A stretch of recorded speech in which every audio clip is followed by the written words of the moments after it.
dans l'Ecclésiaste, ok, chapitre 12, verset 1 au verset 3, la Bible nous fait savoir quoi? Jeune homme, réjouis-toi dans les jours de ta jeunesse. Fais quoi? Réjouis-toi dans les jours de ta jeunesse. Livre ton cœur à la joie pendant les jours de ta jeunesse. C'est-à-dire, fais ce que tu fais en tant que jeune. Alléluia. Il ajoute en disant, marche selon les voies de ton cœur et selon les regards de tes yeux. Mais sache que pour tout cela, Dieu t'appellera en jugement. Le passage là est dans la Bible. C'est dans la Bible, non? Donc le chrétien doit pratiquer. Et dans ma jeunesse, je me suis livré à ce que je pouvais faire. Je me suis livré à pratiquer le sport. Je courais. Chaque vendredi, au moins chaque vendredi, une fois par semaine, chaque vendredi, je faisais le marathon de tous les lieux où on avait affecté mes parents. Parce que j'avais découvert que courir me donnait la santé. Donc je faisais, quand j'avais des petits sous, je m'appelle à l'âge, ma tenue de sport, je cours. Ou quand il y avait une cross, le chef de le celui où nous sommes affectés, je participais à ce cross-là. J'ai fait. Alléluia. J'ai complimenté les jeunes filles. Oh, mais tu es mignonne, mais tu es belle. Oh, la manière dont tu la démarches. Oh, vraiment. Oh là là. Mais quand je le faisais, la conscience et le Saint-Esprit me disaient, tu vas amener l'autre au péché et tu es en train de pécher. Arrête ça. Et s'il y a quelqu'un qui me suit, on va se rendre compte que là-dedans, dans l'église, beaucoup de jeunes vont faire comme ils veulent. Et c'est pourquoi je dis souvent aux gens que lorsque vous êtes jeune, Paul nous donne comme conseil de fuir les passions de la jeunesse. Fuir quoi? Les passions de la jeunesse. Les passions de la jeunesse font que la première personne qui doit être élevée dans sa vie, c'est moi. Ce n'est pas les parents, ce n'est pas les autres. C'est ce que j'ai dans ma tête qui doit être élevé. Et certains disent que c'est la crise de puberté, c'est dû au fait qu'on fait le transfert entre la jeunesse et le statut adulte. Quand on vérifie, ce n'est pas tant d'abord le statut, c'est le cœur. Alléluia. Vendredi dernier, je disais, lorsque le cœur n'est pas converti, il y aura du mal au cœur de voir la gloire de Dieu. Il va percevoir, mais il ne verra pas clairement la gloire de Dieu. Le cœur va, on peut ça, pressentir, mais ne saura pas distinguer quelle est la gloire de Dieu.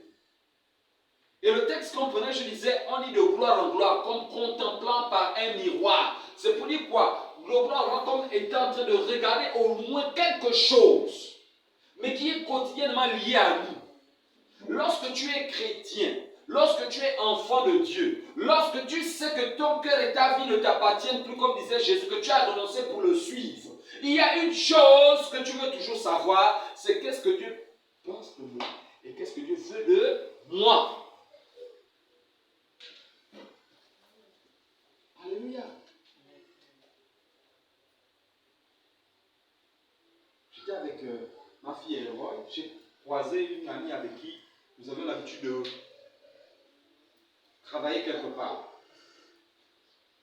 Et j'ai ouvert une parenthèse, j'ai dit, ton ami a osé dire, non, moi, si ce serait moi depuis, j'aurais eu ça. J'aurais eu l'emploi, j'aurais eu la place en question. Et je lui ai soufflé un truc que je n'ai jamais dit. Je suis arrivé. Je lui disais, j'ai eu des propositions d'autres personnes. Ils m'ont dit, c'est facile, je te remets à tel endroit, tel ceci, tel cela. Et puis quand tu feras, tu auras ce que tu veux. Tu auras l'emploi que tu veux. Tu auras le statut que tu veux, surtout que tu es intelligent, surtout que tu es dévoué, surtout que tu es disposé à apprendre. J'ai écouté. Est-ce que vous me suivez? Mais je me suis renseigné sur le personnage. Et lorsque je me suis renseigné sur le personnage, quelqu'un m'a soufflé qu'il était parmi les membres de l'ordre des sectes. Et la personne qui m'a soufflé ça m'a posé la question, tu es sûr que quand il va t'introduire, tu restes tranquillement, tu ne seras pas dans la mangeoire, bien le groupe de cette secte-là. Je disais à la dame là que souvent quand vous voyez des gens ne pas bouger, c'est pas qu'ils n'ont pas le pouvoir de ne pas bouger. Mais ils ne bougent pas parce qu'ils ont des principes qui leur imposent de ne pas bouger. Est-ce que vous me saisissez? Donc, après, j'ai fait comprendre que pour moi, quel que soit ce qui se passe dans ma vie, la chose la plus glorieuse qui soit, alléluia, c'est celle que Christ va m'amener à connaître. Amen. Le vendredi dernier, je disais aux gens, déjà dès l'âge de 17-20 ans, le Seigneur m'avait révélé ma place assis quelque part. J'ai déjà ma robe, j'ai déjà une pierre où mon nom est spécialement écrit. Machin, j'ai vu la table des festins de noces d'agneau. C'était beau à voir. Aujourd'hui, que je sois riche ou pauvre, je m'en fous. Parce que j'attends ça au ciel. J'attends ça au ciel. Et je sais que même le diable, sachant que j'ai vu ces choses à venir, va chercher à me dérouter. Va chercher à m'amener dans les choses qui ne sont pas de Dieu. Pour que le jour où la trompette sonne, peut-être le temps, si je ne suis pas à la période de la trompette, ou je meurs peut-être aujourd'hui, le diable dit, mais voici qu'il a fait, il va passer comment? Alors j'ai conscience. Et je me bats, et je m'investis, et je fais ma part. Mais quand dans l'église, notre liberté ne nous amène pas à faire notre part, quand dans l'église, notre liberté ne nous amène pas à comprendre que je suis un acteur, un maillon utile pour l'église, alléluia, et ce que je fais selon ma force, mon zèle et mon amour, on va se retrouver, selon que le texte dit, au jour du jugement avec Dieu.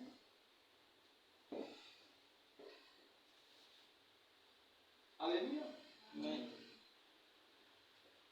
Le jugement, ce n'est pas seulement, on m'a jugé parce que je suis bien, je suis mal. Mais il y a aussi les conséquences des actes qu'on pose. Il y a un jugement, on va te peser. Alléluia. Amen.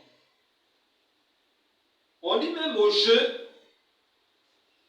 bannis de ton cœur le chagrin, éloigne le mal de ton corps, car la jeunesse et le roi sont vanité.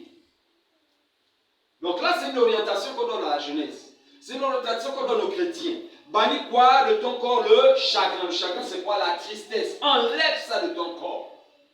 J'étais en train de lire une publication sur Facebook d'un monsieur qui essaie de donner des raisons qui pourraient faire en sorte qu'on n'aille plus à l'hôpital. Et j'ai été marqué parce que parmi les raisons qu'il donnait, parce que j'ai pris 3 ou 4 raisons après, à cause de mon forfait qui n'était pas lourd, j'étais obligé de les zapper. Il commence d'abord à dire les raisons qui peuvent faire en sorte qu'on n'aille pas à l'hôpital, c'est l'alimentation. Il a parlé des types d'aliments qu'il faut prendre.